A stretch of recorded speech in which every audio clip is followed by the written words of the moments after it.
must be sent back to Pakistan and be brought up in the Pakistani way, brought up as Muslims in Pakistan, because they're also Ghulam Haidar's children. India Today is on ground zero in Pakistan, and we bring you this exclusive report. Lal Khan Jakhani village, the native village of Ghulam Haider, husband of Seema Haider.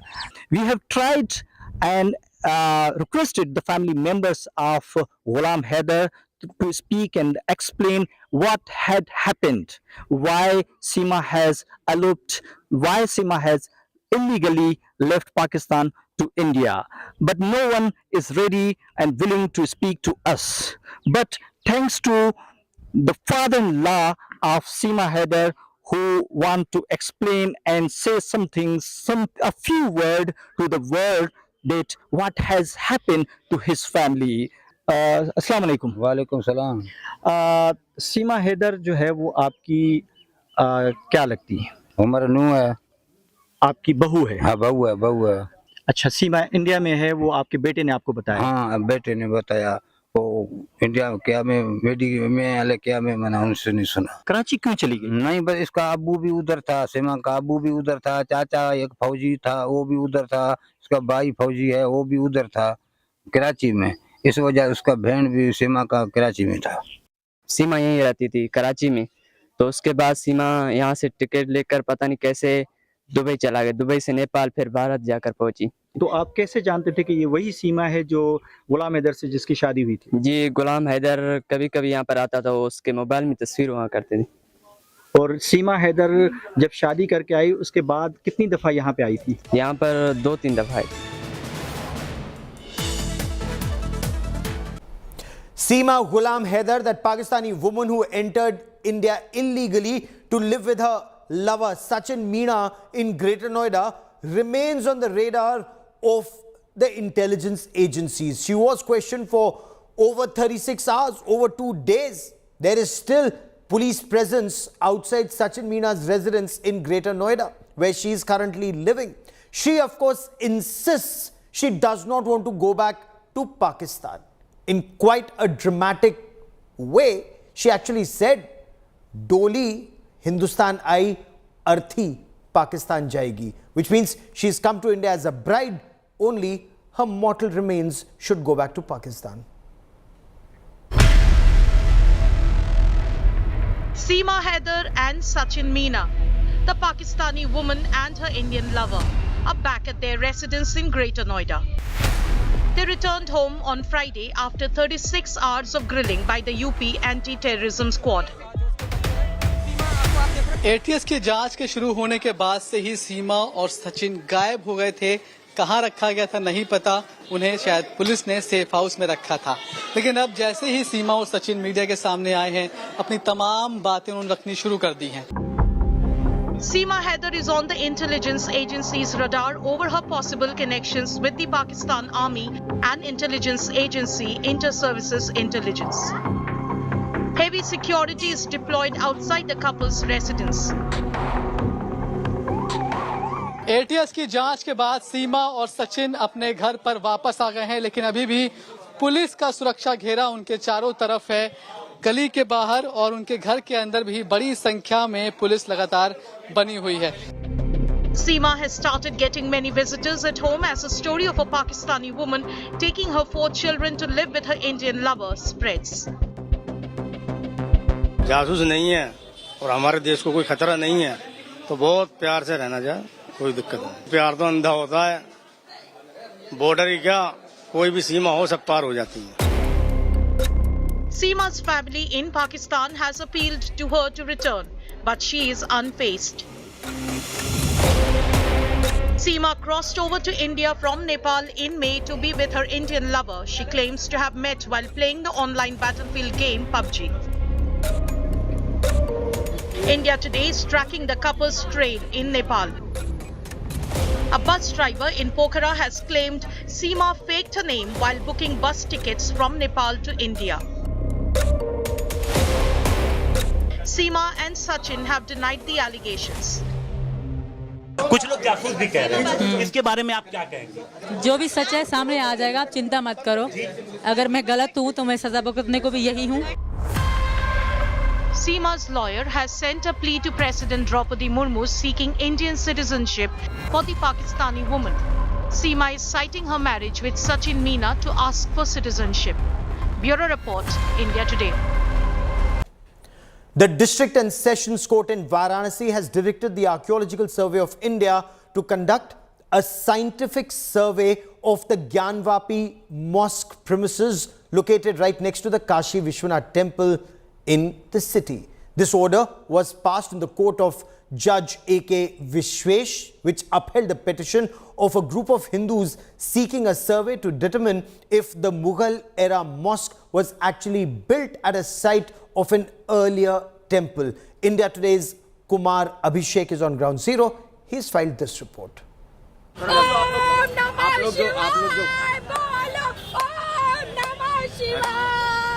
Celebrations by petitioners outside the District and Session Court, Varanasi.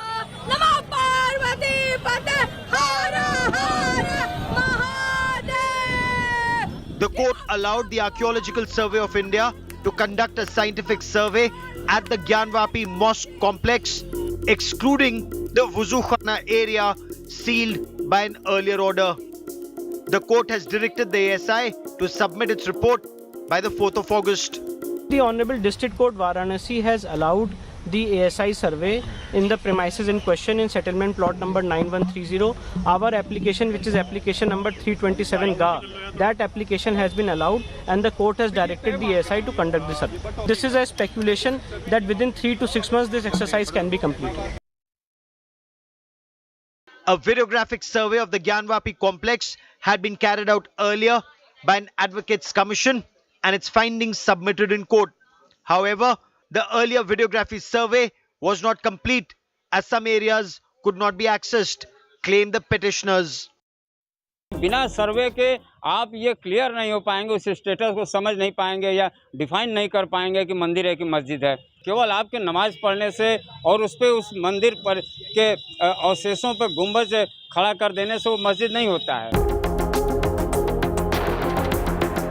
The Hindu side has claimed there was a brick wall that appears to have been constructed relatively recently to hide what they insist could well be the Garbhagriha or sanctum sanctorum of the temple. The Hindu side insists a temple predates the mosque. The scientific survey by the ASI is expected to put facts out in public domain. The Hindu side has described the verdict as landmark.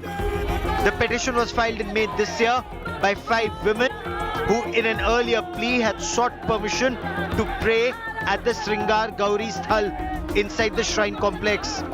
A structure claimed to be a shivling on one side and the fountain by the other was found at the Wuzukhana in the mosque premises.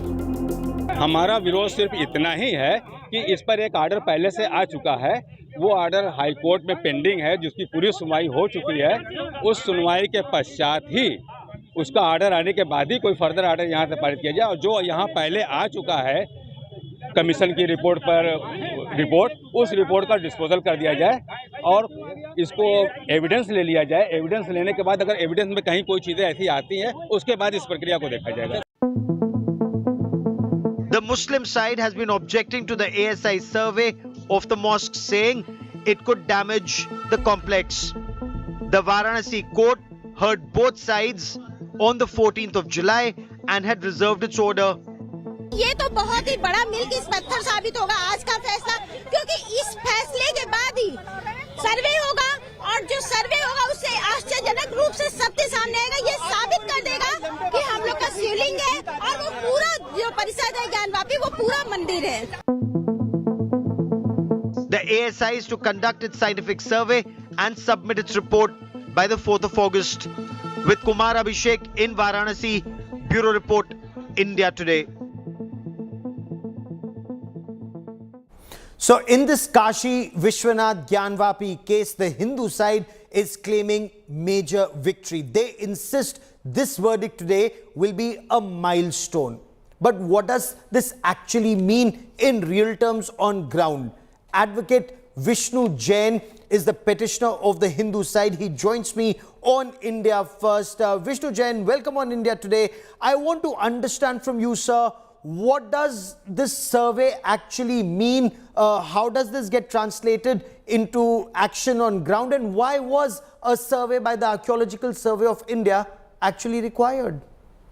See, the bone of contention in the trial court and before the trial court is this, that whether the structure which is existing at the site in question, whether this was constructed by Aurangzeb or it is existing prior to Aurangzeb. And there are many areas in this entire structure which are sealed by artificial walls. So those artificial walls, what is behind those artificial walls has to be investigated. The central dome and beneath the central domes, the Hindu Mandir Shikhar has to be investigated. The western wall has to be investigated. The ground which is behind the western wall, that has to be investigated. The pillars have to be investigated. So all these are the scope and jurisdictions of the ASI, which will conduct this survey. And ASI is an expert body and the premium agency of this country. They will conduct this survey and submit a report before the Honorable. Fair enough. What's your contention? You are saying that artificial walls were constructed. Where were these artificial walls constructed? And do you mean that these walls were constructed after the temple, if there was a temple, after that was demolished or a mosque constructed? Bring us details. What's behind these artificial walls? Because even in the past, there has been a survey, an advocate survey. What did that reveal? See, that the scope of the advocate survey which was conducted earlier was very limited. We have to just get the situation before the Honorable Court. But the situation of this survey will be different, because if there is something behind these artificial walls, that can be ascertained by way of modern techniques, by way of ground penetration radar, excavation and various other methods. So this is all speculation. When the ASI will visit the spot, we will come to know that there are how many walls which are artificial. Walls by which the truth is being sealed. And after all these things, when the report of the ASI will be before court, then I'll be in a better position to explain it. But as of now, ASI survey will be conducted and rest everything is speculation. Okay. So what you're saying is that there is something behind those artificial walls that were constructed later, and you are saying it's only after the ASI survey will the truth emerge. But is there a time frame for this entire process? The report has to be submitted in court by the 4th of August. If we were to compare this to what happened at the Sri Ram Janmabhoomi site, there the ASI survey took quite some time. See, in Ram Mandir case, you cannot equate the SI survey of Ram Mandir case with this survey, because there the area was a very large area was involved in Ram Mandir case for conducting the SI survey. Here the area is pretty less, and therefore what are the trenches, where the trenches will be there, whether the GPR survey will be there. All these things are speculations, so I would not like to dwell into speculations. Let first ASI start their survey, and then I will keep you giving updates as to how the survey is proceeding. Fair enough. Advocate Vishnu Shankar Jain for joining me here on India First. Many thanks. And let me now get you a good news story about Indian Air Force and for Indian aviation. Indian Air Force crew will carry out an acceptance trial of India's first C-295 transport aircraft at the Airbus Defence and Space Facility in southern Spain in early September before taking delivery of the aircraft. The first of the 16 C-295 aircraft will be delivered to the Indian Air Force by Airbus in a flyaway condition from Spain. So 16 of these aircraft come in a flyaway condition. The remaining 40 aircraft are to be built in India, and work on domestic production is already in full swing, a report said, citing officials. So the first of these C-295 transport aircraft that's completed its maiden flight in May. The second one is in the final assembly stage at Airbus's facility in Spain and will be delivered to the Indian Air Force in May 2024. India Today's Shiv Arur was in Spain at the Airbus facility, and he gets us this report.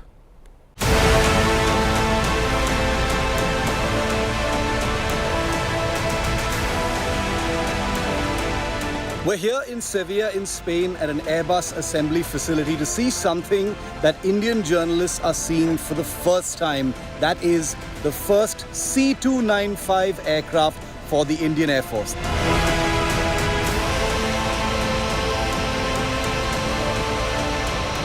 This aircraft is the first one that's been built by Airbus, a part of 16 such aircraft that are going to be built at this sprawling facility and delivered very soon. This particular aircraft is going to be delivered in just the next few weeks to the Indian Air Force, after which 15 more such aircraft will be built at this precise facility in Sevilla in Spain for delivery to the Indian Air Force.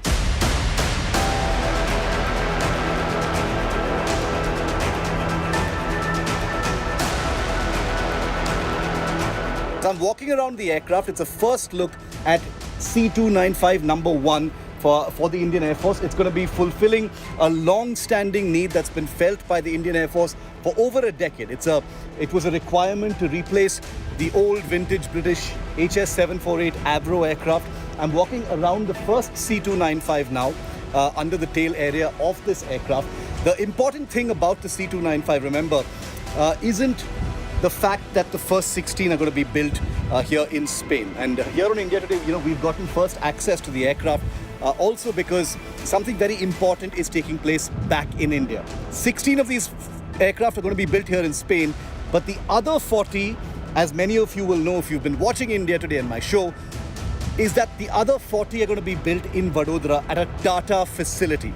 These aircraft will have their technology transferred by Airbus to their partner Tata, and then Tata becomes the first Indian private sector company to build military aircraft for the Indian Armed Forces. The Indian Air Force operates aircraft like the AN-32. The Avros, of course, are being phased out, but these aircraft are going to be fulfilling an extremely crucial need. Remember, the Air Force operates aircraft for many different things, but its transport aircraft are crucial because India is geographically large. We've got all kinds of terrain. This particular aircraft is capable of landing on unprepared surfaces. It's designed for operations of high altitude areas, which is a particularly difficult thing, in aviation because of the thin atmosphere and the various other challenges. And remember, India has important, crucial air bases at high altitude, whether it is Leh, whether it is Thois, the world's highest military airfield, which is Daulat Beg Oldi, is also in India. And the aircraft of this kind has been proven to be able to operate from such forbidding locations. Now, 56 aircraft of this kind will be built for the Indian Air Force. That number might go up because the Indian Air Force, apart from replacing its old Avros, also has to replace over 100 AN-32 aircraft. And AN-32s, remember, are of Ukrainian origin. Great aircraft, they're workhorses of the Indian Air Force, but they are also aging and will need to be replaced by new generation transport aircraft of the kind that the C-295 is.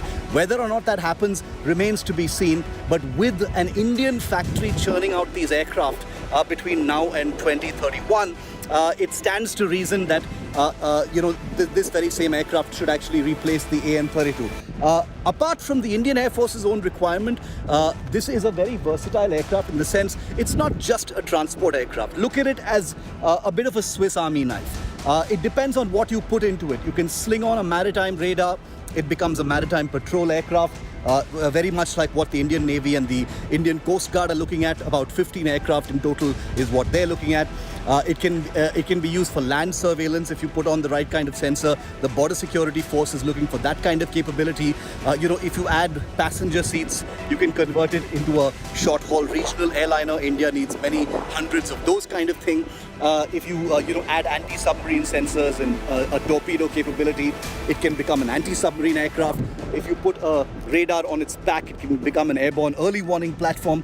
So what I mean is it's very modular. It depends on what you want to do with the aircraft, and it can be used for all these different kinds of purposes. So if you have a production line for the C-295 in India, it becomes something very useful for India's different and very disparate needs across different terrains. So it's historic in all kinds of ways because the C-295 not only fulfills all these needs, but gives India an aircraft manufacturing capability in the private sector which has never been there before.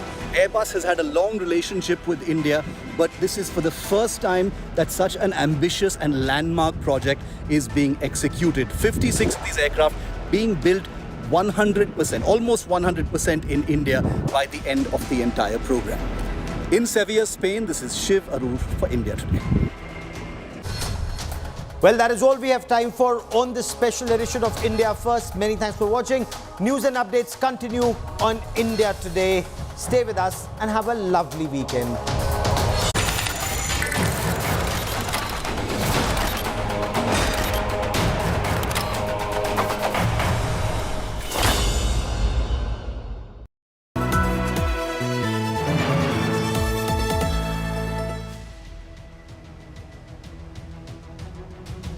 We are standing on the ring road.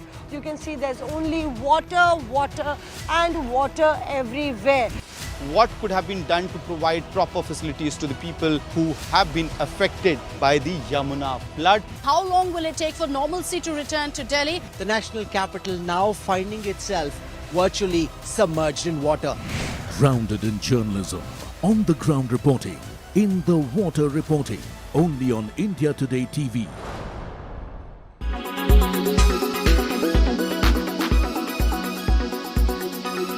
Employee addition has dropped a combined 135% at TCS, Wipro and HCL Tech. This means where the companies had added 31,000 employees this quarter last year, this year they've seen a fall of nearly 11,000 employees. This is in line with the muted financial numbers shared by these companies. Akanksha Chaturvedi gets us a deep dive into this trend. A closer look. Akanksha? That is right, Abha. Hiring across major Indian IT companies has dampened in Q1 FY24 as compared to the year-ago quarter. If we take a close look at the numbers, we see that TCS only added around 500 people to the company in Q1 FY24, while this number was over 28 times bigger last year. TCS added over 14,000 employees in Q1 FY23. At Wipro, this trend seems to have worsened. In Q1 FY24, Wipro's headcount actually reduced by around 8,000 employees, while in Q1 FY23, they had added over 15,000 people to the organization. HCL Tech was also in line with this trend. The company's headcount went down by over 2,500 people in Q1 FY24, whereas they had added around 2,100 people in the year-ago quarter. This slowdown is in line with the broader slowdown in the industry, which is caused by the cutbacks in IT and discretionary spending across the world. Infosys completes the results season for Big Tech in India, a season which has been rather underwhelming. My colleague Sakshi Batra joins me to break down some of the key concerns the IT sector is facing. Sakshi? Largest IT company Infosys has now declared its Q1 FY24 earnings, where the profits have dipped by 3% sequentially. But the bigger disappointment has actually come in the form of its revenue growth guidance. The company has sharply revised its growth guidance downwards from 4.7% earlier to 1 to 3.5% this year, and that's on the back of uncertain global environment. And this comes right after TCS, HCL Tech and Wipro have already posted muted set of earnings for Q1. And one can clearly see that the big four IT companies in India have something to worry about. Remember, the global slowdown concerns in the US and Europe, which are the major revenue drivers for India's outsourcing companies, have led to significant slowdown in these companies' businesses. Experts believe that guidance revision by Infosys could also be on the back of project cancellations, and also Infosys has reported second straight quarter of employee headcount decline. In Q1, its headcount has shrunk significantly by almost 7,000. Both TCS and HCL Tech also had missed the street estimates when it comes to their earnings, with low hirings also during the quarter. Remember, TCS hiring fell by over 90% on a year-on-year basis. TCS hired just about 500 employees in Q1 of FY24. Wipro, on the other hand, had seen an 8,000 dip in the net headcount additions in Q1. Also, HCL Technologies and Wipro together saw headcount plummet by about 11,000. So clearly, on the one side, slower hiring, the guidance cut down and the revision downwards right there. Also, we have been seeing lower spend by the client. All of these as major concerns for the IT companies, reflecting the kind of slowdown that is being felt in the Western countries, in the US and Europe. Stevia, an artificial sweetener, is a plant derivative. Why is it being advised against? Is that the question on top of your mind? Well, that certainly is the question that many experts are asking. Stevia, being derived from a plant, has generally been considered to be safer than the synthetic sweeteners. In fact, some studies show that stevia can help improve glucose tolerance. There are some studies which have shown that stevia can help lower blood sugar as well as blood pressure. So people who are consuming medications for diabetes or hypertension or are on diuretics must consult a professional or a doctor before consuming stevia, and they must also regularly monitor their levels. It is to be noted that stevia falls in the category of sweeteners advised against by the World Body.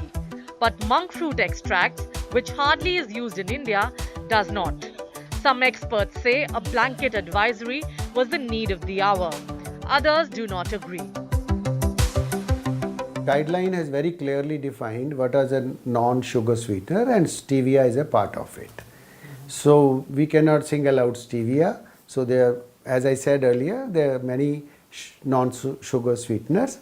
We very commonly used are aspartame and saccharin and now stevia, sucralose, all are part of the guideline. The evidence is studied for all of them. So stevia is equally harmful, I would say. Some experts say some amount of confusion has been created with the new guidelines from the World Health Organization. Stevia is a natural plant, right? It tastes like sugar but doesn't spike your glucose or insulin. So it's a safer alternative. As I said, it doesn't absorb in the body. It's secreted unchanged in the urine. So stevia doesn't really affect your body except that it gives you that taste of sugar that you need. But if we were to see stevia versus sugar, stevia will always win. While some concerns around aspartame and other artificial sweeteners are justified, nutritionists worry it might mislead. Minimizing sugar intake and not using added sugars, getting processed foods out of the house, and not putting it in your body but into the bin is what is really needed. In New Delhi with Sneha Mordani, Bureau Report, India Today.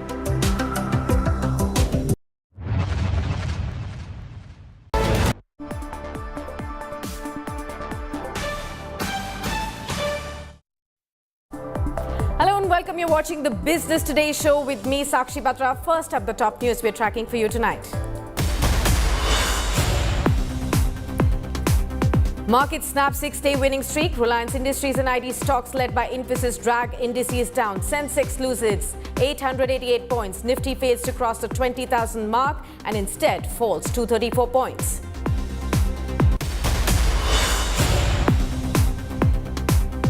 Huge sell-off in Infosys a day after the IT bellwether shocks the street with a big cut in its yearly revenue guidance. Stock down more than 8%. Investors lose 46,000 crore rupees.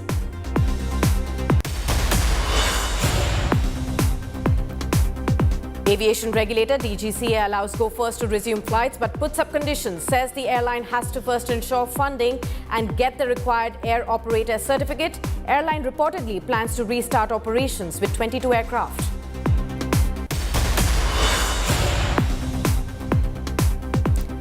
Darwin Platform Infrastructure wins the bid for Lavasa for 1,814 crore rupees. NCLT gives final approval to the resolution plan, says Darwin chairman Ajay Harinath Singh.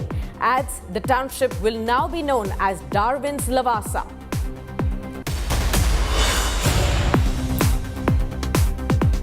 Deep dive into the biggest challenges facing Indian startups as funds dry up. is the Indian story losing its sheen?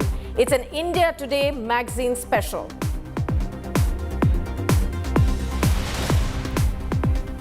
First, the big corporate news of the day. The big daddy of Dalal Street, Reliance Industries, has declared its results. India's most valuable company and second largest in terms of weightage to the Nifty, Reliance Industries, had fallen more than 3% in trade today, with analysts expecting a drop in performance. Now, I earlier spoke to market analysts about the results, and here's an excerpt. Crude oil prices globally have fallen about 31% and year on year and 3% sequentially. Since oil to chemicals is the mainstay of Reliance Industries, therefore there is a fall in net profit as also a marginal dip in revenue.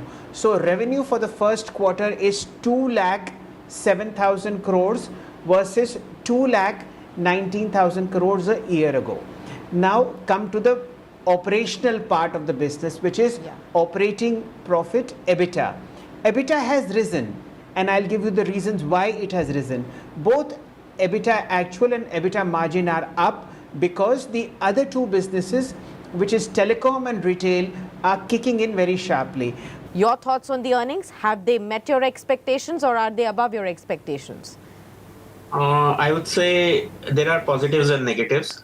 On the positive side, we should see the B2C side of the business, which is exceeded our estimates. We were expecting retail EBITDA to be below 4,900 odd crore. It has beat our estimate by 4.5%.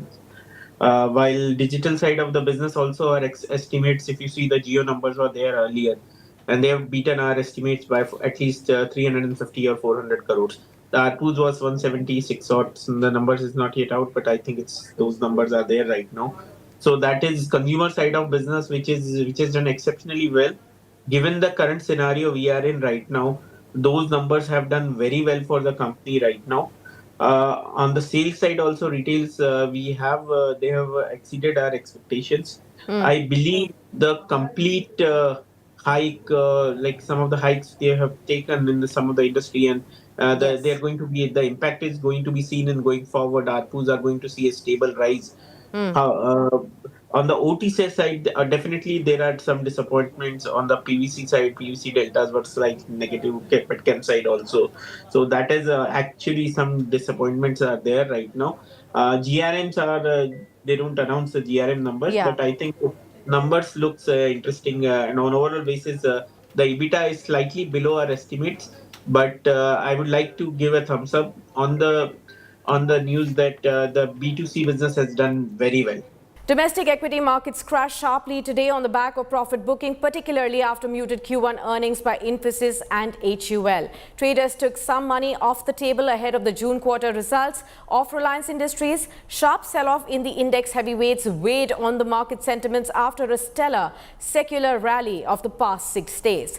For the day, BSE's barometer, Sensex tanked 888 points to end the session at 66,684. The NSE's Nifty 50 plunged 234 points to settle the day at 19,745. The top Nifty gainers were L&T, ONGC, NTPC, SBI and Tata Motors, while the top laggards were Infosys, HUL, HCL Technologies, Wipro and TCS. Infosys was the biggest villain of the stock markets today. It fell nearly 10% as soon as the trading began on the D Street this morning, and it also pulled down the other IT stocks with it. Not only that, the fall in Infosys ensured that Nifty could not rendezvous with 20,000 mark as many had expected. So why did it fall so much? Here's a report. The iconic bull at the entrance to the equally, if not more iconic Bombay Stock Exchange Tower at Dalal Street in Mumbai. Investors and traders passing by every day hope to be blessed by its charge on the street.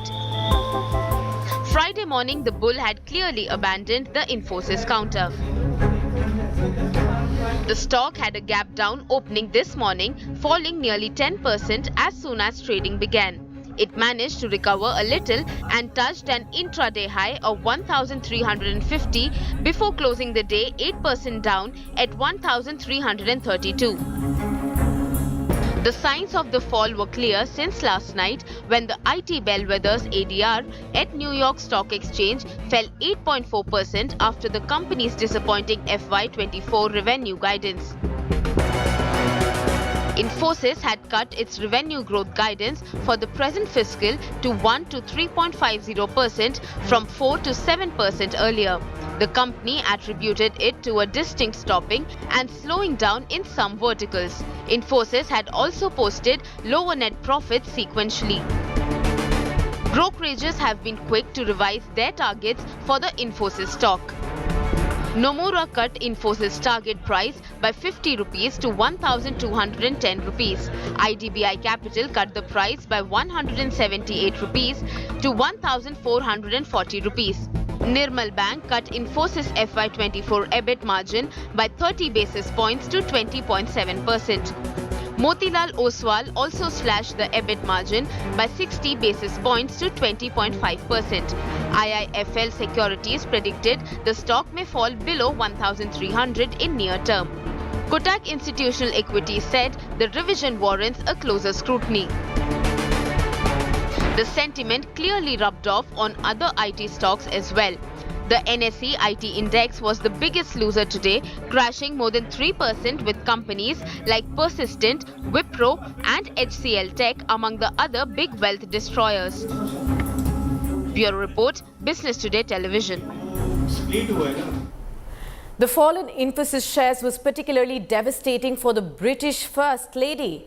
Akshata Murty saw her wealth fall by more than 560 crore rupees this morning. Murty, who is the daughter of Infosys founder N.R. Narayana Murty and also the wife of British Prime Minister Rishi Sunak, is one of the biggest shareholders of Infosys. As of 31st of March, she held 3.89 crore shares or 1.07% of the total paid-up capital of Infosys, with Infosys stock falling by 145 rupees at one point. In trade today, Akshata Murty was poorer by 565 crore rupees. She was, however, able to recover some of the notional loss, ending the day with her wealth also down.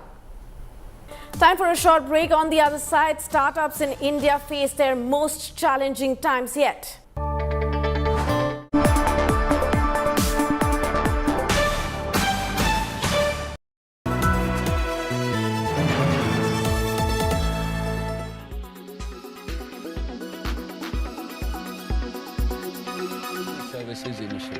Mukesh Ambani is getting ready for the first listing of a Reliance company in 28 years. Jio Financial, which was demerged from parent Reliance Industries this morning, will be the only Reliance company to be listed after Reliance Industrial Infrastructure hit the markets in 1995. A special hour-long trading session was held this morning at 9 a.m. to discover the price of the Jio Financial share. Trading in Reliance Industries was blocked till 10 a.m. when the first tick in the stock decided the price of Jio Financial. Reliance Industries began trading at 2,580 rupees Thursday morning, a drop of 261 rupees 85 paise from its closing a day earlier. This difference accounted for the derived price of the Jio Financial share. This price will now stay constant for the next 2 to 3 months, till Jio Financial actually lists on the bourses. Currently, it is being included as the invisible 51st stock in the 50-share Nifty index. This is to ensure the drop in the price of RIL does not affect the index. The stock will be removed from Nifty once it is physically listed in the exchanges. Each of the 36 lakh shareholders of the RIL gets a share of JFS for every RIL share they own. There's, however, no certainty on when the share will be listed. Interestingly, the price of the share is much above what analysts expected. Most estimated its value to be in the 160 to 190 rupees range, giving it an enterprise value of around 1 lakh crore rupees. The actual share price of over 260 rupees puts its value at around 1.66 lakh crore rupees. The demerger puts the new company directly in competition with NBFC giants like Bajaj Finance and Bajaj Finserv, Aditya Birla Capital, L&T Finance, Muthoot Finance and the rest. The demerger is expected to allow Jio Financial to follow a financial tangent of its own and is being seen as a massive value unlocking exercise for the shareholders. Bureau Report, Business Today Television.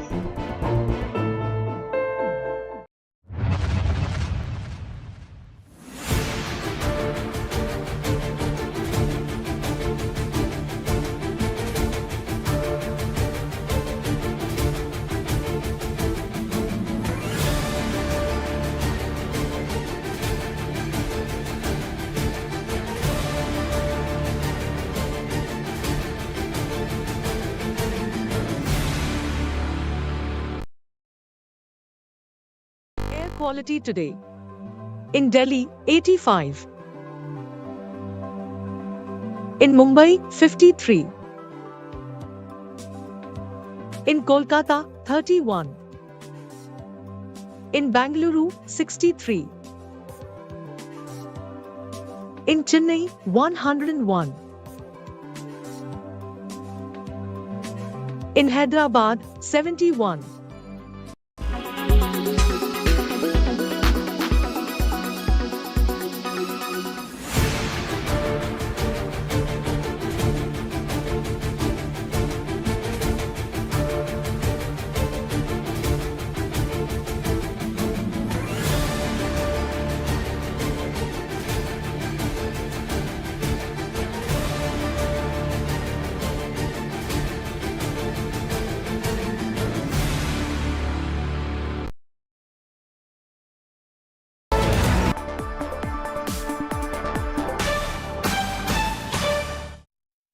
Welcome back. You're watching the Business Today show with me, Sakshi Batra. Well, India's startup ecosystem, the third largest in the world after US and China, is one staring at it's one of the biggest challenges yet. Byju's, Swiggy, Ola, Pine Labs, you name them.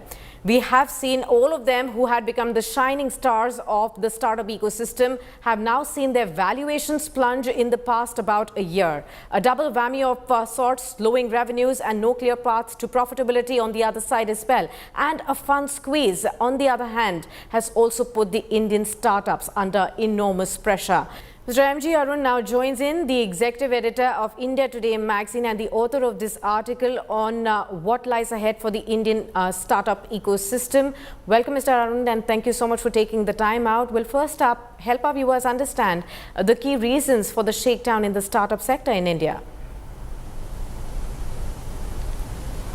Sakshi, of course, there are quite a few reasons for this.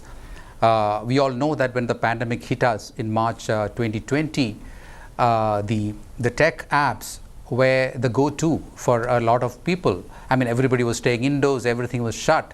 So, naturally, there was a huge boom in the usage of most of these tech applications, be it your ordering food online, or be it, ordering your groceries, or even the education sector. In fact, one of the biggest beneficiaries of the pandemic has been the edutech sector, because everything was shifted online. You had online classes because students can't afford to miss it. Yeah. So from that kind of a scenario, once the pandemic was over, we started to feel the pressure. During the pandemic, there was a huge fund flow which came in from the US, from Europe, because we all know that US itself pumped in some $5 trillion into its economy to stimulate it. Sure. And Europe also pumped in some, $865 billion. Now, all this money, the availability of cheap money was a big boon for these startups, and investors pumped in these money into the emerging markets. But once the pandemic was over, the economies, the big economies of the world were stuck with one of the biggest threats of this kind of loose cash flow, and that is inflation. So high inflation again forced the central banks to raise interest, which made money very, very costly. And when money becomes costly and it finds itself better to be parked in certain debt instruments rather than equity, so these money flowed back into the US and Europe and from the emerging markets. So startups all on a sudden became, on the one hand, they were caught between a dwindling business, a dwindling demand, and on the other side, they were all in a certain caught up in a funds crunch. Fair point. Mr. Arun, also if you could share some insights on how the valuations of these top startups in India have also fallen in the recent past, and why exactly are top investors doing a sharp markdown in their valuations too? Yeah, that has been one of the hallmarks of this, Sakshi, where we have seen some of the top investors mark down the Indian startups. For instance, the Byju's valuation. Byju, of course, was a decacorn till recently, but from $22 billion, it has now been marked down to $5.1 billion by one of its top investors process. Now, what has happened is that when the education segment, when the edutech segment within the startup ecosystem, everything was online, then they had a lot of demand. There was so much of interest from investors, but now children are back in schools, except for certain segments of the edutech. It is not a fair game for the edtech startups themselves. So it is only natural that there would be a shift in focus for the investors from the edutech segment. And we have seen even other startups going through a lot of correction. We have seen Swiggy's valuation being corrected. We have seen Ola Cabs being marked down. Now, it is natural that when there is a funds crunch overall, that investors will be much more sharp, and they will make very, very sensible decisions. They would want to do a lot of due diligence, and they would only invest wherever they are seeing a lot of profitability and performance. And that is what led to this kind of markdown in valuations, and it is a warning signal to all these startups. Absolutely. And Mr. Arun, not long ago in the COVID period, India was registering new unicorns every few days on the back of billions of dollars that you also pointed out that they were raising. Now, Indian startups have just managed to raise about $3.8 billion in the first half of 2023, and this is the lowest half-yearly funding in the last 4 years.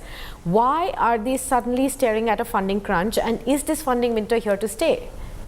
Yeah, that is a very interesting question. We have seen how the funding has increased in the startup ecosystem over the past few years.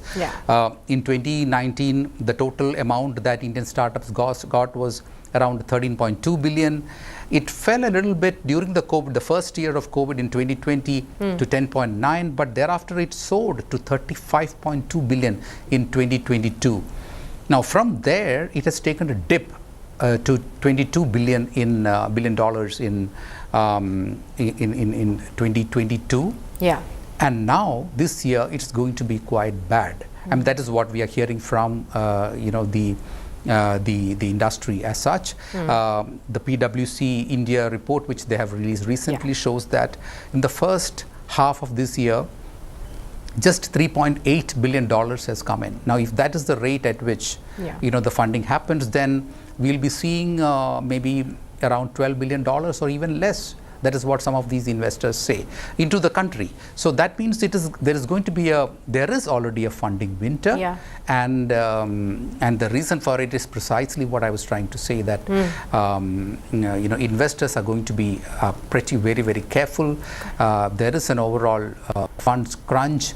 The limited partners who sort of put in their money into these private equity funds, they are a lot more cautious. They are asking a lot more questions. In India, we have seen how companies have gone through certain very, very questionable governance processes.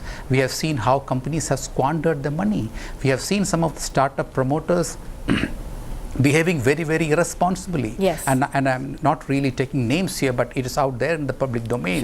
How some of these startup companies have really squandered money. And we know that startups in general have gone through an exuberance where some of them hire at very, very fancy salaries, without applying the right kind of due diligence when they take in people, and it's free cash. So when you have free cash, then you tend to waste it. I mean, that is a general tendency, and that is exactly what has happened. Now, the reverse is now going to happen. The funds are not cheap, the availability is not there as before, so there will be a more judicious way of putting this money into this, and that is why the funds crunch is going to be there. That's what the hope is, Mr. Arun. Many thanks for being with us on the show and sharing all these insights. That will be very helpful for all the viewers who are concerned with the things that are happening with the startup ecosystem in India and what to look forward from here on. Okay, thank you so much, Sakshi. Finance Minister Nirmala Sitharaman has warned of higher inflation due to pressures on the agri sector. Speaking on the sidelines of the CBIC event in Guwahati this morning, the Finance Minister said all efforts were being made to ensure that all goods were available at affordable prices. She said a synthesis paper on crypto guidelines was also under preparation.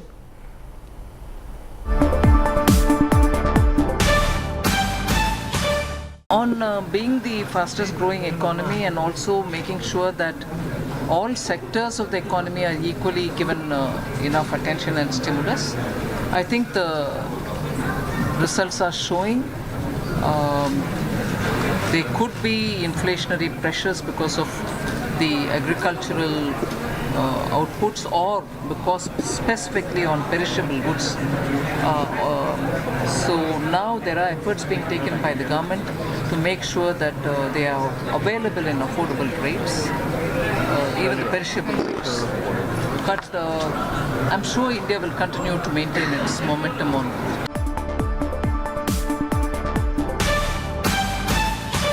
On the crypto assets, there is a synthesis paper which is awaited. A synthesis of the IMF and the FSB's reports looking at macroeconomic issues and also on regulatory issues. That will be submitted to the presidency before the leaders summit, and then it will get circulated. So I'm sure there will be good discussions on that as well. It is going in the way of a global understanding on having to regulate the crypto. So after the synthesis report, we'll get something. In a big outreach towards Sri Lanka, India has decided to carry out feasibility studies on establishing a land bridge and petroleum pipeline between the two countries. Addressing a joint press conference after a bilateral with Sri Lankan President Ranil Wickremesinghe, Prime Minister Narendra Modi also announced that an agreement has been reached to launch UPI in the island nation. हम भारत और श्रीलंका के बीच हवाई connectivity बढ़ाने के लिए सहमत है। व्यापार और लोगों का आवागमन बढ़ाने के लिए तमिलनाडु के नागपट्टनम और श्रीलंका के कांके संतुरई के बीच पैसेंजर फेरी सर्विसेज शुरू करने का निर्णय भी लिया गया है। हमने तय किया है कि दोनों देशों के बीच इलेक्ट्रिसिटी ग्रिड्स को कनेक्ट करने के काम को तेजी से आगे बढ़ाया जाएगा। भारत और श्रीलंका के बीच पेट्रोलियम पाइपलाइन के लिए फिजिबिलिटी स्टडी की जाएगी। इसके अलावा एक लैंड ब्रिज की फिजिबिलिटी को भी जांचने का निर्णय लिया गया। आज श्रीलंका में यूपीआई को लॉन्च करने के लिए हुए समझौते से फिनटेक कनेक्टिविटी भी बढ़ेगी। All right, and with that, we'll wrap up this special edition for all of you. Many thanks for staying on, but do stay tuned on to India Today as well to catch all the latest news from the world of general news as well.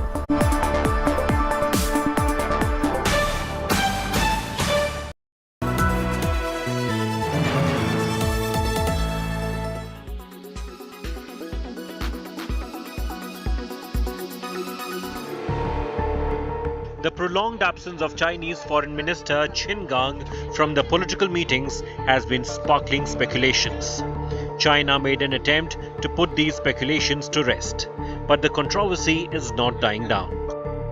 Foreign Minister Qin Gang cannot attend this ASEAN ministerial meeting because of health reasons. Rumors are rife of his affair with the TV show host Fu Zio Tian, affiliated with the Hong Kong-based Phoenix TV. There are also speculations of him having a child with US citizen Fu out of wedlock. Earlier, a video of Fu's interview with Qin Gang had also gone viral. The 57-year-old Chinese minister has not been seen in public since June 25th after his meetings with officials from Sri Lanka, Vietnam and Russia. He was missing in action during the visit of US cabinet ministers Janet Yellen and John Kerry too. Earlier, China had cancelled the visit of EU's High Representatives for Foreign Affairs and Security Policy, Joseph Borrell, who was due to arrive in China to meet Qin Gang. Qin Gang, a trusted aide of Xi Jinping, was promoted as China's foreign minister after his brief stint as ambassador to the US. With Mahashweta Lala, Bureau Report, India Today.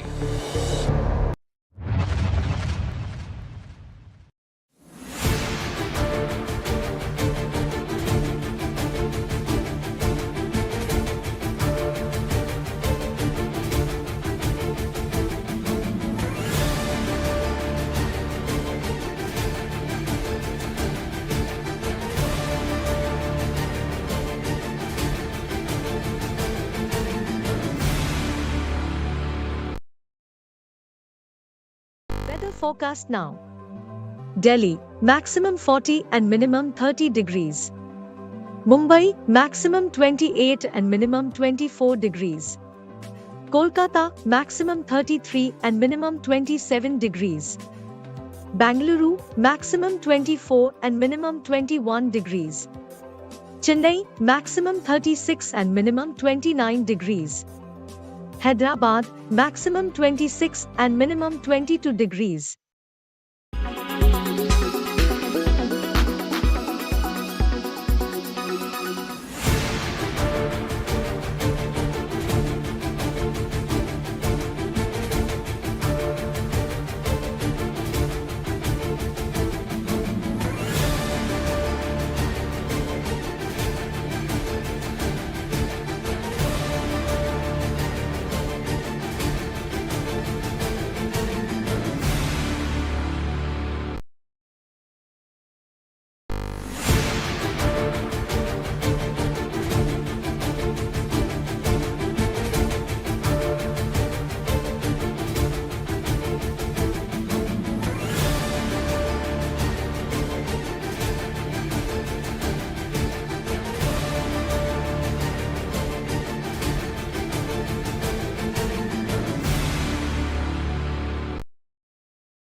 Why does this happen? Let me tell you the science behind it.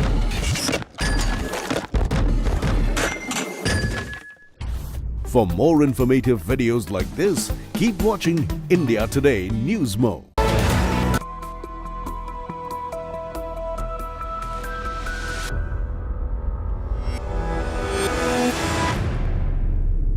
I am being treated like a terrorist.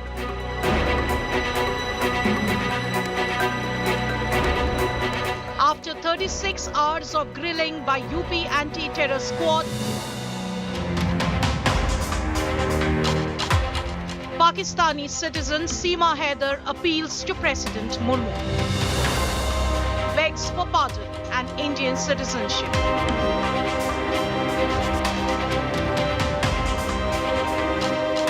India Today digs deep into Seema Haider's claims. Is Seema a true lover, or is this a planned plot? But it surely is. No Seema for love. Seema Haider, a Pakistani woman who entered India illegally to live with her lover in Greater Noida in the National Capital Region, remains on the radar of intelligence and security agencies. She was questioned for close to 36 hours over 2 days, and there still is heavy police presence outside her lover Sachin Meena's residence in Greater Noida in Uttar Pradesh, where she is staying right now. India Today spoke to both Sachin and to Seema Haider. We bring you this report. Seema Haider and Sachin Meena. The Pakistani woman and her Indian lover are back at their residence in Greater Noida. They returned home on Friday after 36 hours of grilling by the UP anti-terrorism squad. ATS की जांच के शुरू होने के बाद से ही सीमा और सचिन गायब हो गए थे। कहां रखा गया था नहीं पता, उन्हें शायद पुलिस ने सेफ हाउस में रखा था। लेकिन अब जैसे ही सीमा और सचिन मीडिया के सामने आए हैं, अपनी तमाम बातें उन्होंने रखनी शुरू कर दी हैं।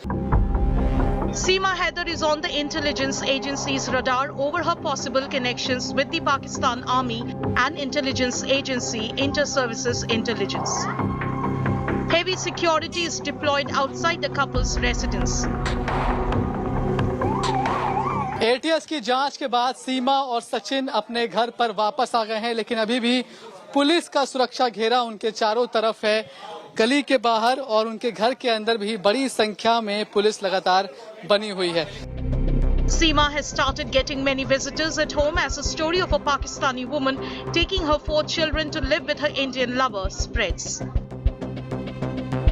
जासूस नहीं है और हमारे देश को कोई खतरा नहीं है तो बहुत प्यार से रहना चाहिए, कोई दिक्कत नहीं। प्यार तो अंधा होता है, बॉर्डर ही क्या कोई भी सीमा हो सब पार हो जाती है। Seema's family in Pakistan has appealed to her to return, but she is unfazed. Seema crossed over to India from Nepal in May to be with her Indian lover she claims to have met while playing the online battlefield game PUBG. India today is tracking the couple's trail in Nepal. A bus driver in Pokhara has claimed Seema faked her name while booking bus tickets from Nepal to India. Seema and Sachin have denied the allegations. कुछ लोग जासूस भी कह रहे हैं, इसके बारे में आप क्या कहेंगे? जो भी सच है सामने आ जाएगा, आप चिंता मत करो। अगर मैं गलत हूँ तो मैं सजा भुगतने को भी यही हूँ। Seema's lawyer has sent a plea to President Draupadi Murmu seeking Indian citizenship for the Pakistani woman. Seema is citing her marriage with Sachin Meena to ask for citizenship. Bureau Report, India Today.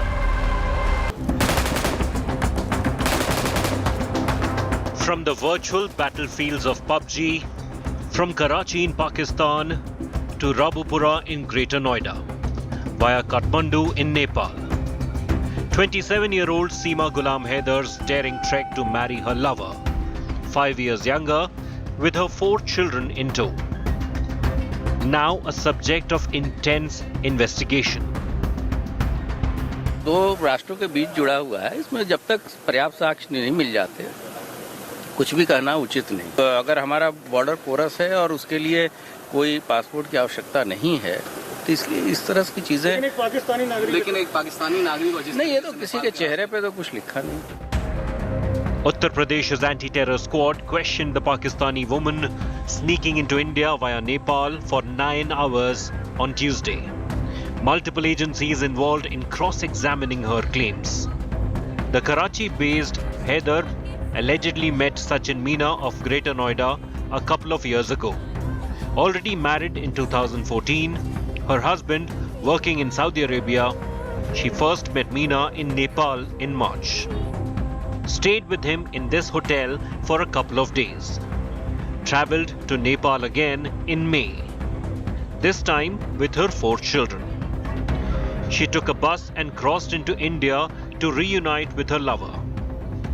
Haider allegedly sold a property back in Karachi to fund her trip.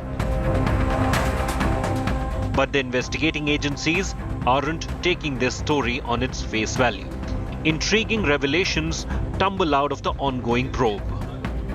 The Pakistani national holds not one but 2 passports. Number HZ0004421 and HZ0004422. Discrepancies found in her age and birth date.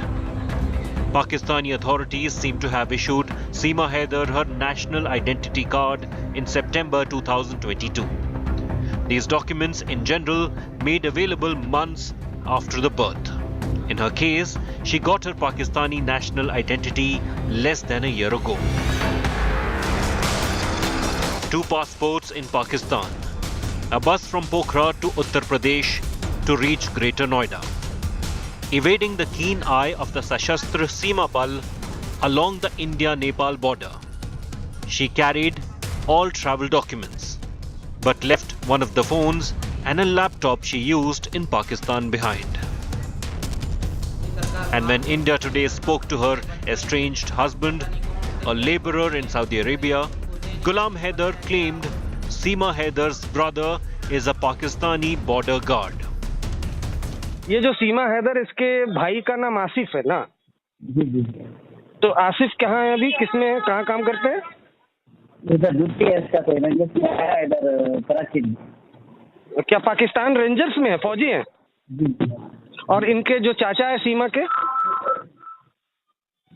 वो गुलाम अकबर, वो भी बड़े उधर में इस्लामाबाद में, पता नहीं लाहौर। कहाँ पे है? Islamabad. Seema Haider's speech, her language skills. A Pakistani woman from the Sindh province dressing up like a rural woman from India's Hindi heartland. Investigators are leaving nothing to chance. Agencies suspect that Pakistani handlers might have taken professional help to give Seema Haider a makeover in order for her to slip into India without detection. Seema Haider's purported affidavit from 2014 in India Today's possession. The woman in this document accused her parents of greed. She testified that she left her home to live with Ghulam Haider because her parents wanted to marry her off with someone else against her wishes. And now she has left Ghulam Haider for Sachin Meena in India.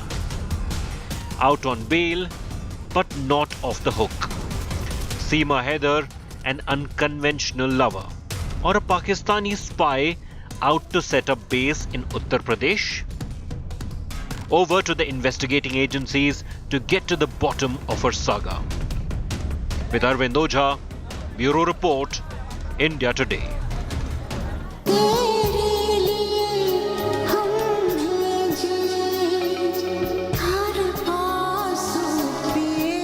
Love crossing the barriers of nationality. A story of cross-border romance set in the reels of cinema. मेरा नाम सीमा सचिन है। सीमा ठाकुर भी कह सकते हो और ठकरायन भी कह सकते हो। But Seema Haider's real-life tale blurs the lines between love and suspicion. The Pakistani citizen's illicit crossing of borders has triggered a full-scale investigation by Indian authorities. Agencies suspect that there may be more to her story than meets the eye. A deeper inspection of her activities, both offline and online, underway.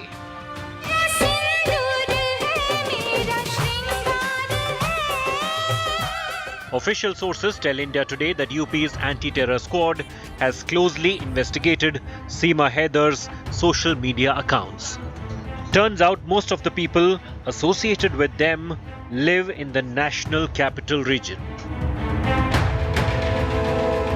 According to their sources, Seema Haider also sent friend requests to some soldiers of the Indian Army. Police now are looking for the motive. On her part, Haider claimed someone may have created a fake profile in her name. नहीं sir, ऐसा कुछ भी नहीं है। जब सच्चाई सामने आएगी तो फिर ही आप बात करेंगे। ऐसा कुछ है नहीं, क्योंकि अपनी बेटियों के साथ हूँ। मेरी मासूम बेटियां हैं, मेरा बेटा है। ऐसा होता तो मैं अकेली ही आती, शायद पहली बार में जब आई तभी आती। अगर यहाँ ऐसा होता तो मैं खुद चल के वकील के पास नहीं जाती। Central agencies suspect Seema Haider's infiltration into India could have been facilitated by a third party. A Pakistani Muslim, she could have been trained in Hindu customs, attire, and the Hindi language as spoken in the hinterlands of Uttar Pradesh. जैसे यहाँ औरतें पति के लिए अपनी मांग भरे रखती हैं, तो I love that, मुझे बहुत अच्छा लगता था ये सब. A trademark practice adopted by Pakistan's rogue spy agencies to send its female operatives into India via Nepal.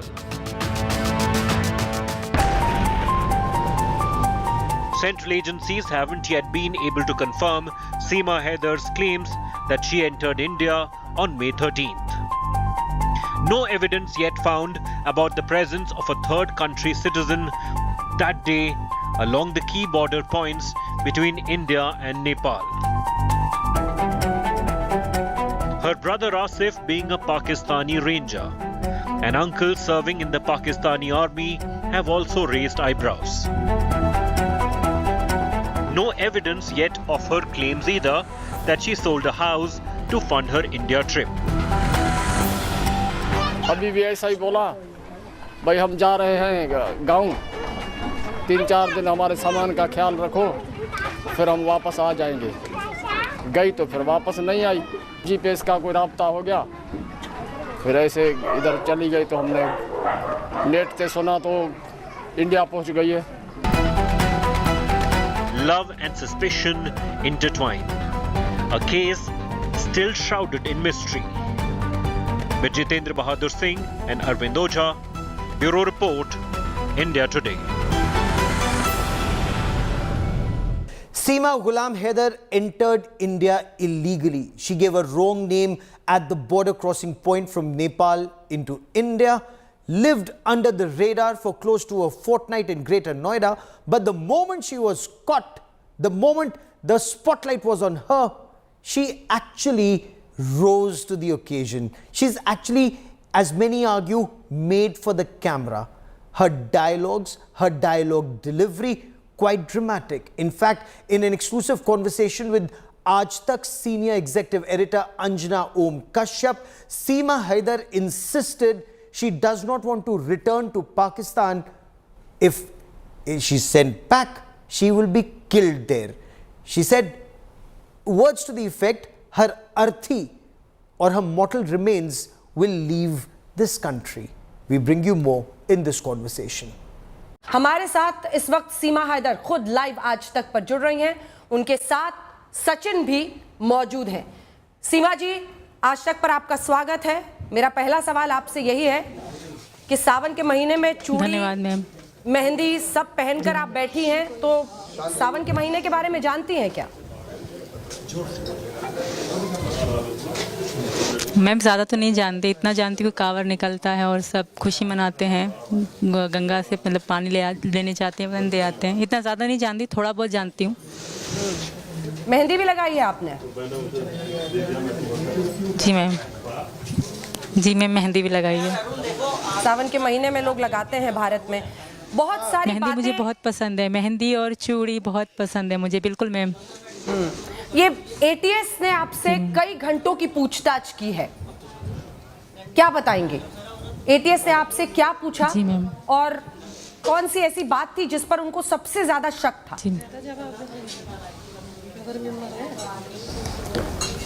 Ma'am शक तो उनको मुझ पे ही था, पूरा शक था, और मैंने जो भी सच था सब बताया मैम, शुरू से लेकर गांव से लेकर कराची तक, कराची से लेकर यहाँ तक की पूरी ज़िंदगी मैंने उनको सारी सच सच बता दी। आगे जो होगा पता पड़ जाएगी मैम। फिर उन्होंने क्या कहा आपसे? क्या उन्होंने पूछा कि सब उनके आगे रखा? उन्होंने पूछा कि आपने इलीगली, मतलब आपने कानूनन नहीं बल्कि अपनी पहचान छिपाकर देश में एंट्री की है, इस पर आपने क्या जवाब दिया? मेरी मजबूरी थी, मुझे यहाँ आना था और इंडिया का वीज़ा मुझे नहीं मिल रहा था, तो मुझे मजबूरन ऐसा करना पड़ा, क्योंकि सचिन के बगैर वहाँ रहना मेरे लिए नामुमकिन था। पाकिस्तान मुझे छोड़ना था और इंडिया मुझे आना था, तो इसलिए मुझे झूठ बोलना पड़ा मैम। आपकी उम्र 30 साल है? जी मैम। और सचिन की 22?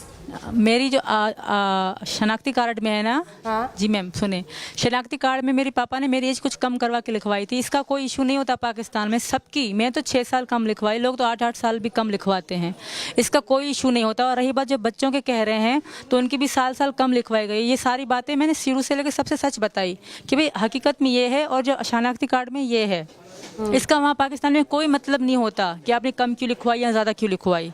पर मैंने जो बात सच्ची थी मैंने उस सब के आगे रखी, दोनों तरीके। जो मैंने कागज़ में उम्र कुछ कम लिखवाई वो भी सच बताया कि भाई ये इसी कारण लिखवाया, और जो मेरी सच्ची, मेरे 27 साल की हूँ मैं, वो मैंने सच्ची बताया। इसमें मैं झूठ कुछ भी नहीं कहा मैम।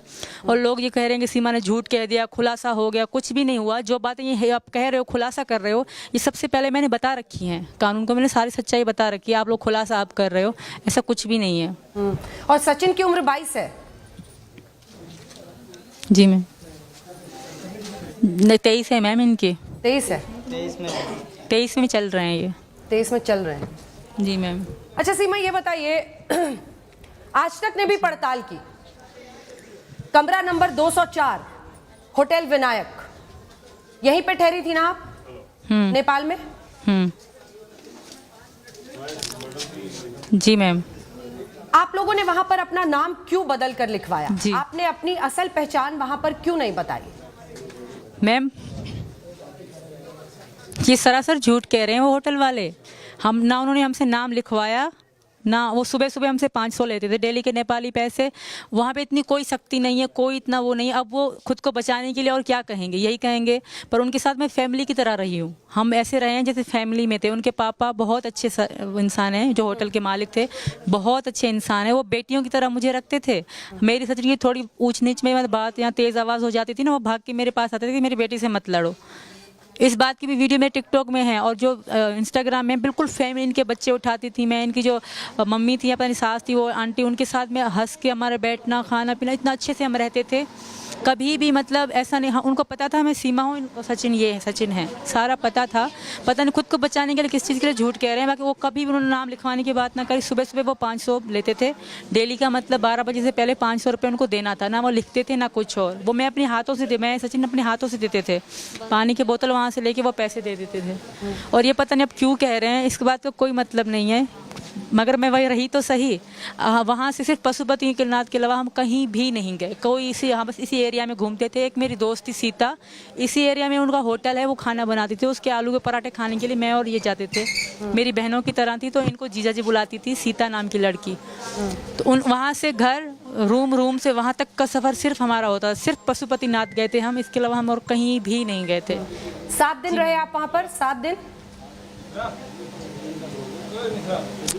जी बिल्कुल मैम, 7 दिन रही मैं। मेरी 7 दिन की टिकट थी, बच्चे घर पे थे। आपने अपना 7 दिन में मैं वापस चली गई थी। क्या आपने अपना नाम प्रीति लिखवाया था वहाँ पर? जी नहीं मैम, कभी भी नहीं। मैं प्रीति नाम आपके मुंह से सुन रही हूँ। मेरा नाम सीमा ही था, उनको पता भी था। वो अब खुद तो मतलब उन्होंने हमारा नाम लिखा ही नहीं था, क्योंकि मुझसे पहले इन्होंने मेरा तो नाम लिखा ही नहीं था। मुझे तो रोका भी नहीं था कि तुम्हारा नाम क्या है। इन्होंने लिखवाया था कि मेरी पत्नी भी आएगी, हमें रूम चाहिए। जी मैम।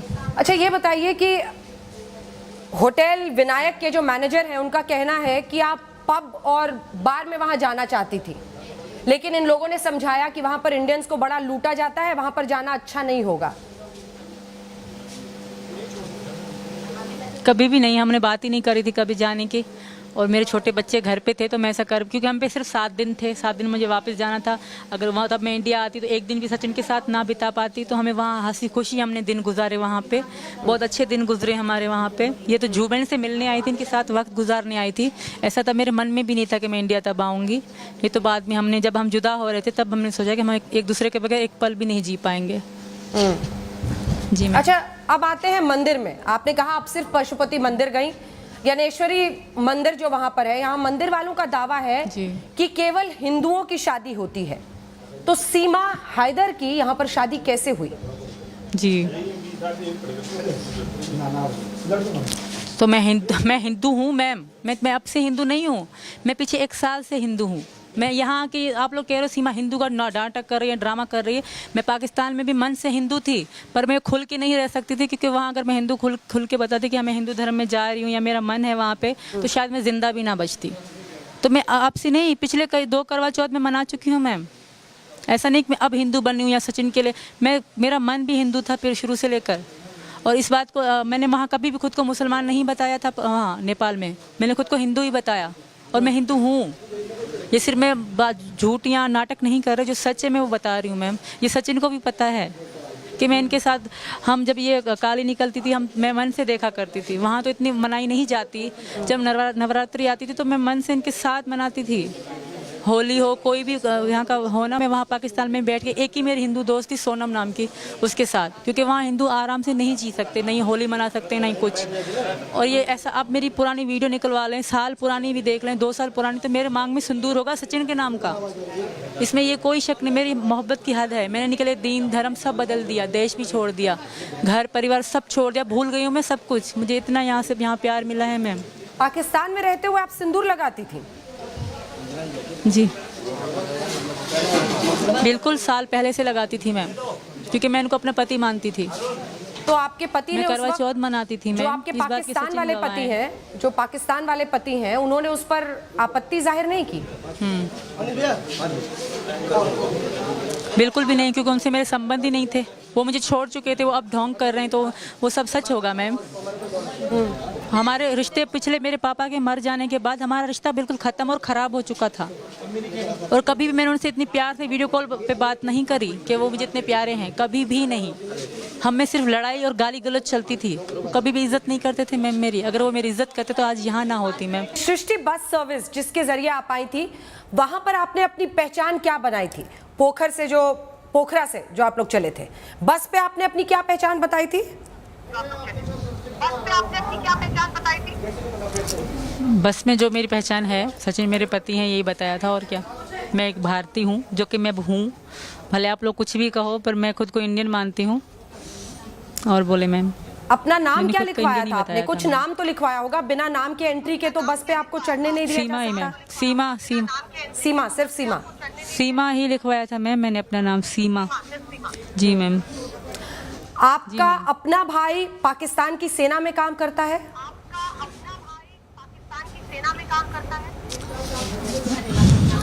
मैम, मैं एक बार नहीं 1000 बार बता चुकी हूँ कि जब मेरी सचिन की बात होती थी तब वो एक मजदूर थे, तब वो एक मजदूरी पे काम किया करते थे, और वो 12वीं तक पढ़े लिखे थे, उनको कोई काम ना मिल रहा था। तो अभी 2022 में मेरे पापा के डेथ होने के बाद, मतलब पहले 1-2 महीना पहले वो ड्यूटी में लगे थे। वो भी एक आम सिपाही हैं, वो उनकी कोई मतलब इतनी बड़ी औकात नहीं है, वो जितना शक की नजर देखा जा रहा है। उनसे मेरा कोई ताल्लुक नहीं है, क्योंकि मैं शादीशुदा थी, मैं अलग रहती थी उनसे। कहाँ पर ड्यूटी लगी हुई है उनकी? बात में यही बात को खींचा जा रहा है। मैं मोहब्बत में आऊँ, यही सच्चाई है मैम। इसके अलावा जो बात आप करेंगे हमारे वकील से कीजिए, AP सिंह हमारे वकील हैं, आप उससे ज़्यादा उनसे बात कीजिएगा मैम। धन्यवाद ma'am.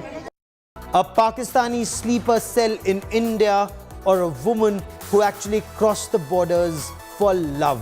The jury is still out. The investigations continue, and we will track the story very closely. But that is all I have for you on this special broadcast. Many thanks for watching. News and updates continue on India Today. Stay with us.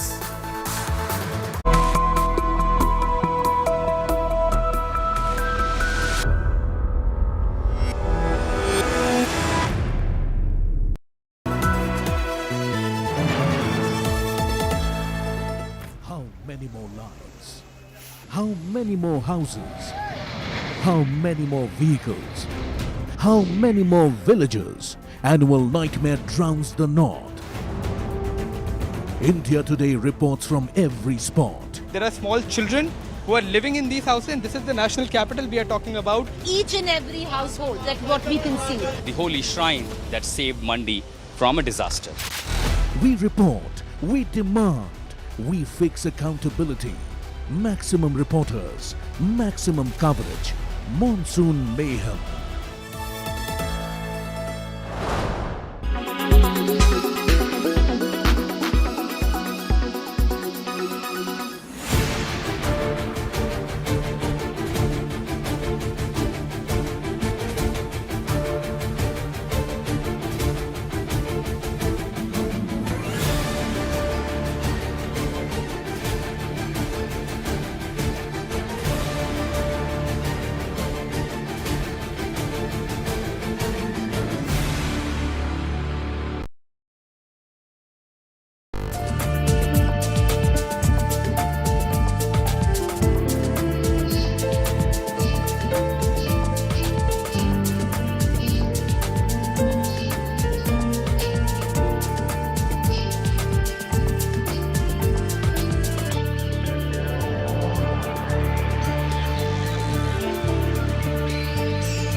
traveling from different parts. Armed with facts, Looking at political background. she takes the news by its horns. Do you think the future of these students are not hampered?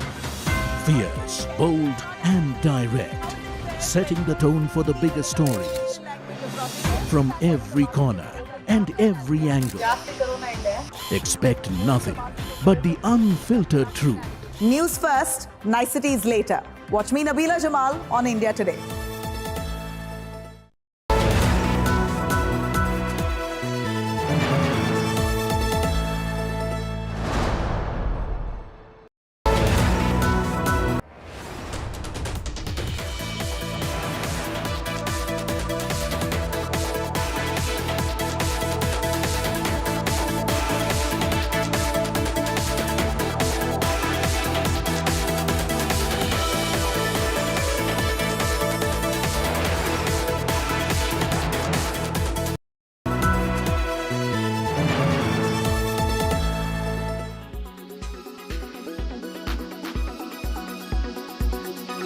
In a massive blow to OTT fans in India, Netflix has restricted password sharing in the country. Emails have been sent to users saying that the Netflix accounts are meant to be used exclusively within a single household.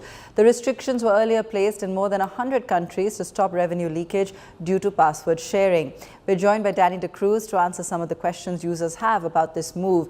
Danny, why has Netflix decided to stop password sharing in India? So this all started in early 2022 when Netflix witnessed a drop in subscriber base for the first time in a decade. Seeing no other way to increase its consumer base, the streaming platform decided to put password sharing restrictions in place.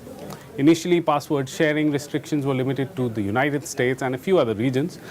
So far, India was spared, but not any longer. Netflix announced that it won't let users in India share passwords anymore. What does this mean for its subscribers, especially those who pay a premium for all the multiple profiles, Danny? So, Netflix has announced that you can only share your account with people who live together in a single household. They say it's also fine to use the same Netflix account when you're traveling, even when you stay at hotels. But if you share your Netflix password with a person who does not live in your home, it's a definite no-no. And how will Netflix detect subscribers sharing passwords? Now, Netflix says it can use a combination of IP addresses, device IDs, and account activity from the devices signed into the Netflix account to detect if an account is being used in or out of the primary account holder's house. That's not it. Netflix may also ask you to verify a device by entering a verification code sent to the account holder. All right, Danny, thanks so much for joining us with that.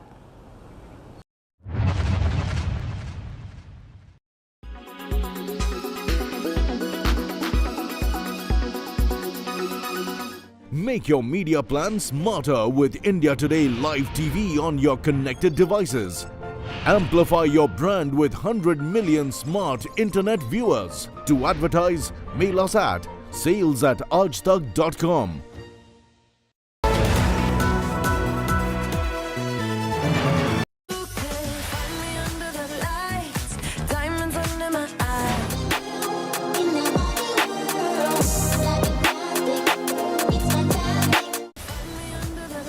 No, it's not our regular studio, but I have landed straight into the Barbie world, dressed like one for a reason. Hello and welcome. You're watching our special broadcast on one of the biggest releases this Friday, starring Margot Robbie as Barbie and Ryan Gosling as Ken. Now, in the next 30 minutes, I'm going to make you all relive every little girl's dream by transporting you all to the Barbie Wonderland. But before that, let's first invite our in-house Ken, aka our entertainment editor, Tushar Joshi, who saw the press screening, got some really nice goodies, and is joining me from another dreamland, that is Mumbai.